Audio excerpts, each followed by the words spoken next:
रौनक बोला, एक बात आप सुन लो भैया, मैं आपको छोड़कर कहीं नहीं जाने वाला। जब आप दोनों नहीं रहोगे तो मैं जीकर क्या करूँगा। मैं आपको अपने माता पिता की जगह मानता हूँ। अवंतिका बोली, भैया हम भी तो आपको किसी कष्ट में नहीं देख सकते। कम से कम इस खानदान का वंश चलाने वाला कोई तो जिंदा बचे। मेरी बात मानो, जैसा तुम्हारे भैया चाहते हैं वो करो। क्या पता हम भी बच जाए तो तुम्हारे पास आ ही जाएंगे। रौनक मानने को तैयार नहीं था। शिखर और अवंतिका बहुत देर तक उसे समझाते रहे। खाना खाकर तीनों बेडरूम में सोने चले जाते हैं, लेकिन किसी को नींद नहीं आ रही थी। अगले दिन सुबह सब देर से उठे, क्योंकि सुबह के समय थोड़ी नींद आ गई थी। रौनक ड्राइंग रूम में सोफे पर बैठा था। अवंतिका बेडरूम से बाहर आई। अरे रौनक, तुम कब जग गई? आज तो उठने में देर हो गई। मैं अभी तुम्हारे लिए चाय बना कर लाती हूँ। रौनक बोला, नहीं भाभी, चाय पीने का बिल्कुल मन नहीं है। आपसे कुछ बात करनी थी। अवंतिका सोफे पर बैठ गई। हाँ हाँ रौनक, बोलो क्या बात है। रौनक ने गहरी सांस लेते हुए कहा, भाभी मैं अमृता को सब कुछ बता देना चाहता हूँ। अवंतिका ने उसे बीच में टोकते हुए कहा, नहीं रौनक, अभी ऐसा मत करना। तुम्हारी बात सुनकर वो हम सबसे मिलने आ जाएंगे। उसे भी उसी रास्ते से आना होगा। मैंने सुना है नरपिशाच बहुत तेजी से इंसानों की गंध सूंघ लेते हैं। कहीं उन्हें अमृता और तुम्हारे रिश्ते के बारे में पता लग गया तो वो उसे नुकसान पहुंचा सकते हैं। तुम उसे फ़ोन करके कह दो कि बिजनेस की किसी काम से 1 महीने के लिए बाहर जा रहे हो, आकर मिलेंगे। रौनक की आंखों से आंसू छलक रहे थे। उसने उन्हें पहुंचते हुए कहा, भाभी मैं न आप लोगों को छोड़ सकता हूँ, न ही अमृता को। आगे क्या होगा पता नहीं। अवंतिका ने उसे दिलासा देते हुए कहा, भैया सब ठीक हो जाएगा, भगवान पर भरोसा रखो। कुछ ही देर में शिखर भी वहां आ गया। तीनों नाश्ता करने लगे। तभी शिखर ने कहा, रौनक क्या सोच तूने, कब जा रहे हो मुंबई? रौनक बोला, नहीं भैया, जो होगा सब मिलकर सह लेंगे। मैं आपको अकेला छोड़कर कहीं नहीं जा रहा हूँ। किसी तरह दिन बीता। रात होने लगी थी। तभी किसी ने दरवाज़ा खटखटाया। रौनक ने दरवाज़ा खोला तो सामने काला कुर्ता धोती पहने एक आदमी खड़ा था। इससे पहले कि रौनक कुछ कहता, वह बोला, मुझे तांत्रिक बाबा ने भेजा है। वो रात को पूजा करने आएंगे। पूजा का सामान एक जगह इकट्ठा कर लीजिए और सभी नहाकर जमीन पर आसन लगाकर बैठ जाइए। यह कहकर वह चला गया। उसकी बात सुनकर अवंतिका ने पूजा की सारी तैयारी कर दी।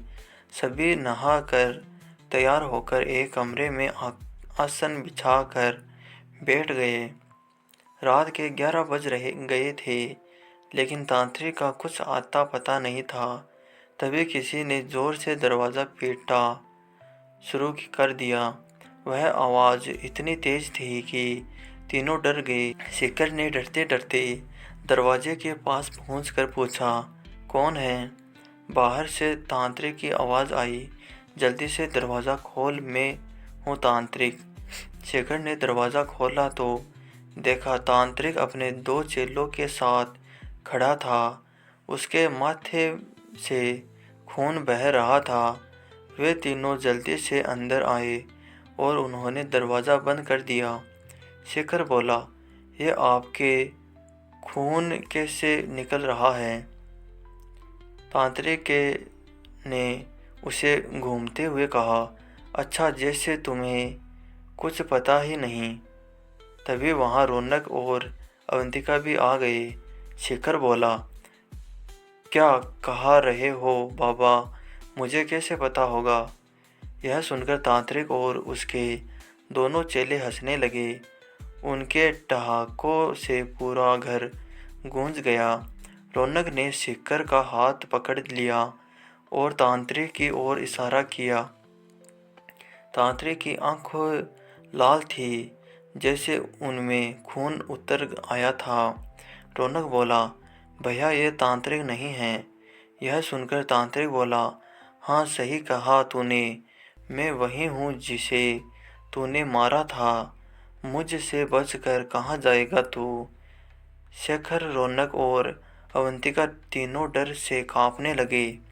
ये तो तांत्रिक के भेष में नर पिशाच उनके घर में आ गए थे।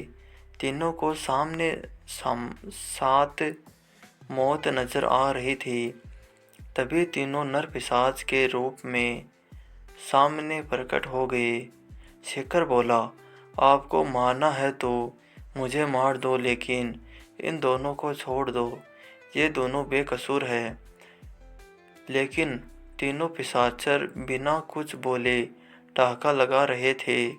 उनमें से तांत्रिक का रूप लिए नर पिशाच बोला, तू तो मेरा शिकार है, लेकिन ये दोनों जो मेरे साथ है, इन्हें भी तो खून पीना है।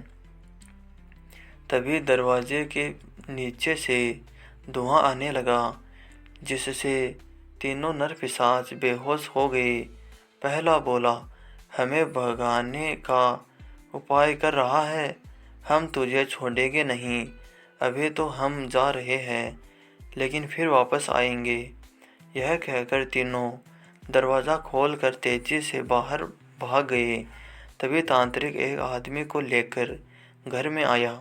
तांत्रिक बोला, मैं जैसे ही तेरे घर में के सामने आया, मुझे एहसास हो गया कि तुम तीनों पर हमला हो चुका है। तभी मैंने धूनी जलाकर तेरे दरवाजे के बाहर फेंक की, जिससे वे तीनों भाग गए। अवंतिका जोर जोर से रोने लगी, बाबा आज आपने हम बचा लिया, नहीं तो हम मारे जाते। शेखर और रौनक दोनों कुछ बोल नहीं पा रहे थे। मौत अभी अभी उन्हें छूकर गुजरी थी। तभी तांत्रिक बोला, चिंता मत करो, मैं अभी मंत्रों से इस घर को बांध देता हूँ, फिर इस घर में कोई बुरी शक्ति घुस नहीं पाएगी। चलो पूजा शुरू करते हैं।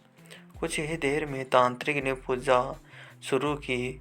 बहुत देर तक पूजा करने के बाद हवन की राख को अपने चेले से घर के चारों ओर बिखेर दिया।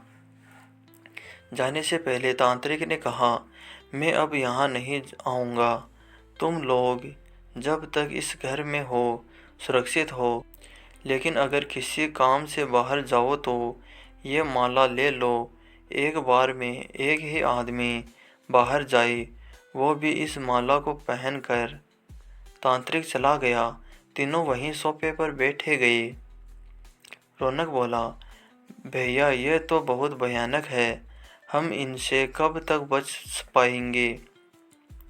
शेखर बोला, पहले तो मैं इन सब पर कम विश्वास करता था, लेकिन आज तो कुछ हुआ उससे मैं जान गया हूँ कि मैं जिंदा नहीं रहूँगा। अवंतिका बोली, आप भी बेकार की बातें करते हो, कुछ नहीं होगा।